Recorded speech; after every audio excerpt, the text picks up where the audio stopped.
I know Call of Duty is all about the grind, but sometimes the game doesn't give you much reason to do any grinding because the game gives you the best gun out of the gate. What is up, everybody? Jimmy or Chaos. Today, we're going to be going over what I think are the best starting guns in Call of Duty history. Now, you let me know what you think the best is. Drop a like. And at number 10 today, probably going to get pretty hot in the comments. That's okay.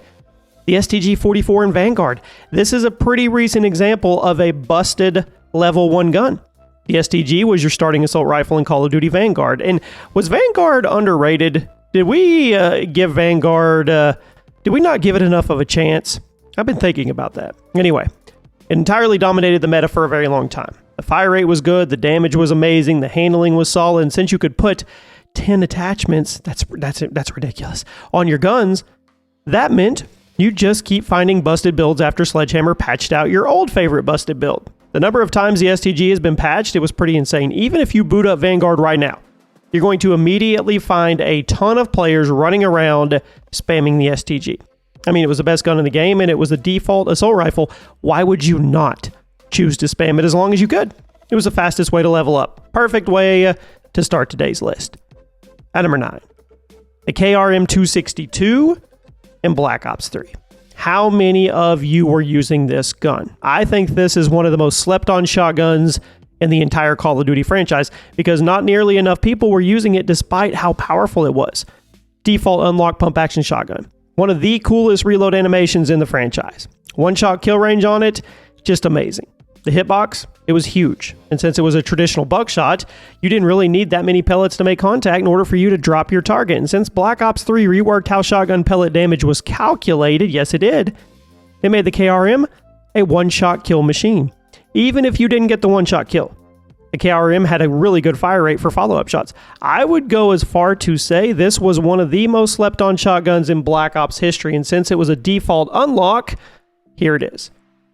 At number 8, not enough love at all. The RPD in COD 4. If you were there, you're nodding your head in agreement in unison with me right now, and you're saying, yes, Jimmy. I've called this one of the best LMGs in Call of Duty history before. I stand by that claim. I mean, it was a default unlock.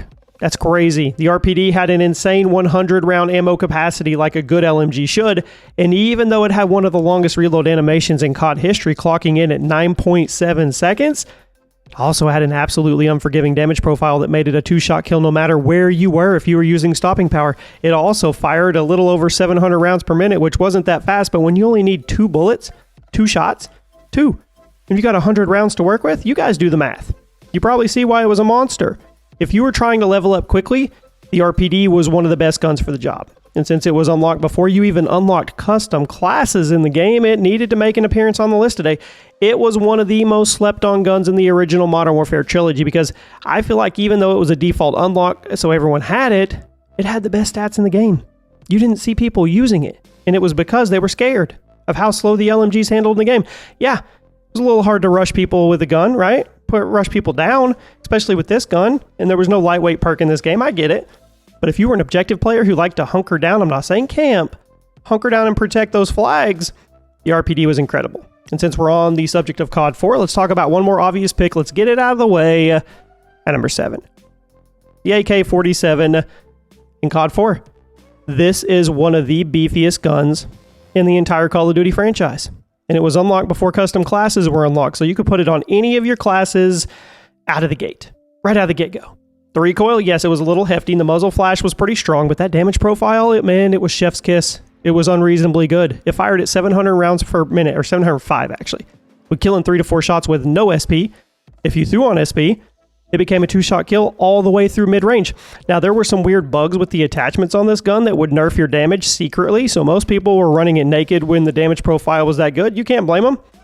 I mean, the COD 4 AK, it is definitely one of the best default unlocks in COD history. It was one of the most popular guns in the game for a very, very good reason. Now, the RPD, I would call it a sleeper pick. The AK, it was an iconic pick. Had to make sure they both got shout-outs today. At number 6, the MP7 in Black Ops 2. Yeah. Now, the MP7 was heavily nerfed between Modern Warfare 3 and Black Ops 2. Black Ops 2 version, it was still extremely strong for an SMG, and it was a default unlock. Here it is. BO2 version of the MP7 had a bit more recoil than the previous one, and it didn't have as nearly an absurd damage profile, but what it did have was some silky smooth handling. Also had a very quick reload time. It had really clean iron sights, and it had a very competitive time to kill in basically any situation in Black Ops 2. And if you were sticking to close range, this thing could score a 3-shot kill as long as you landed at least one headshot. I mean, that gave it a really good theoretical time to kill, even when compared to some of the most beastly weapons in the game. And there was some beastly weapons in this game. The Modern Warfare 3 version of the MP7, of course, it's more iconic. It was way more busted. I think that led to this version getting a bit overshadowed or judged or prejudged back in the day, but it was a fantastic SMG, and it's level 1. Now we arrive at the top 5. The MV4 in Infinite Warfare. Don't hate me. Come on. It has to be here. It completely dictated the way Infinite Warfare was played, not because it was overpowered, not because it was crazy, but because it was a default unlock that was level 1 and far too easy to use. The time to kill wasn't incredible, but it was good. The handling speeds were lightning fast. I mean, they were also forgiving. And since there was absolutely no recoil on this, when you held down the trigger, that meant any one of you could pick it up and be competitive in any situation in the game. It was legitimately the only gun you saw online for the longest time. And by the time Infinity Ward finally decided to patch it, most of the player base had moved on to something else. It's not like the patch really did that much because the MV4 is still the most popular gun in the game, and if you were to make a tier list of all the Infinite Warfare guns following all the DLC and all the balancing patches, guess what? The MV4 would be at the top of the tier list because it's the easiest gun in the game to use. And it still has competitive stats in every situation. It was too versatile, and the fact that a gun that like this was unlocked at level 1, yeah, one of the many downfalls of Infinite Warfare. At number 4, it prides me to say this. The Enfield in Black Ops. I love the gun. It was an absolute force in the right hands. But a lot of people didn't want to put the time into mastering that recoil. You were scared. I was not. When you look at the damage stats, the Enfield actually had the exact same damage profile and fire rate as the Galil and the Commando, but for some reason those guns were way more popular. Maybe they were prettier, but I mean, I guess it's not hard to see why. I mean, the Commando and Galil were much easier to control, and yeah, they were probably not as ugly, but the Enfield, it was a default unlock. Amazing time to kill. You could take advantage of that level up quickly. Heck, I kept using the Enfield way after I unlocked the other rifles because once you got used to that recoil, it was as good as the others. And look, ugly guns need love too. I'll never deny that it looked terrible and the side-to-side recoil was annoying, but for a level 1 gun in the original Black Ops, the Enfield was fantastic. I'm always going to give it love when the opportunity presents itself. At number 3, the Remington 87 in Black Ops 2. Remember everything I said about the KRM in Black Ops 3 earlier in the video? Let's just multiply all the good stuff by 10 for the Remington in Black Ops 2. Your default pump shotgun. It was stupid. Hitbox huge. Damage super generous. Fire rate one of the fastest in Call of Duty history for a pump action weapon, so getting follow-up shots was easy street. But you didn't actually need follow-up shots very frequently because the one-shot kill range on it was so crazy, especially once you unlock the lawn barrel and the laser sight, which did not take very long in this game in the progression.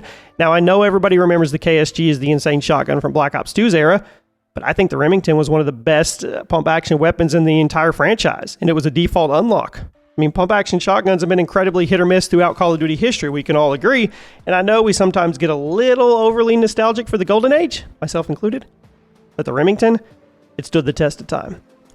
At number 2, the FMG9 in Modern Warfare 3 2011, the complete game breaker of a machine pistol. Unlocked before you even unlocked your custom class. Are you kidding me? You know the stories. You know how it broke Modern Warfare 3's balance.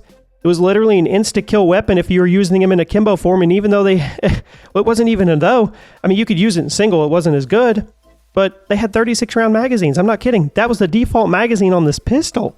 They fired it 1,000 rounds per minute. They had good accuracy from the hip. So for a while, you could literally challenge people from mid-range with these. It just fire 2 off at the same time, let the fire rate do the work, because you would eventually land 3 to 4 shots and the target would be erased.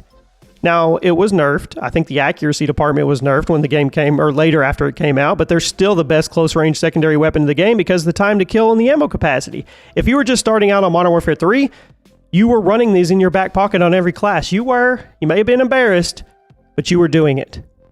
And at number 1 today, the M16 in COD 4 and Modern Warfare Remastered. This is one of the easiest number 1 picks in the history of Chaos COD history videos. It is. The COD 4 M16 was not only a default unlock for custom classes, There was also a default class with the noob tube in 16 because Infinity Ward's a bunch of jokers. The COD 4 M16, far and away the best gun in the game. Several reasons. It's not hard to prove. First of all, it was a hit scan weapon, so you didn't have to lead your shots. You just pointed and clicking. Second of all, it was a 3-round burst weapon when you only needed 2 of the bullets to connect in order to drop your target. Third of all, there was 0 recoil. Capital 0, like capital Z, capital E, capital R, capital O, recoil. Fourth of all, the fire rate. It was stupid. The burst came out at over 900 rounds per minute, and the time between the bursts was very quick. You mix all those attributes together in one big Call of Duty pot, and what you end up with is one of the most dominant burst rifles in FPS history. And it was given to you the second you unlock custom classes. In Modern Warfare Remastered, the M16 was even more dominant because of the connection improvement and the higher average skill level of players based on the gun. It's insane. Both versions of it. Just crazy. Double entry at number 1 here today. I don't know if that's a first, but we're doing it. This was the best starting gun in Call of Duty history. I do not think that will ever change. I hope it doesn't, to be honest with you. Let me know if you guys agree. Let me know 2 honorable mentions, and I'll see you soon.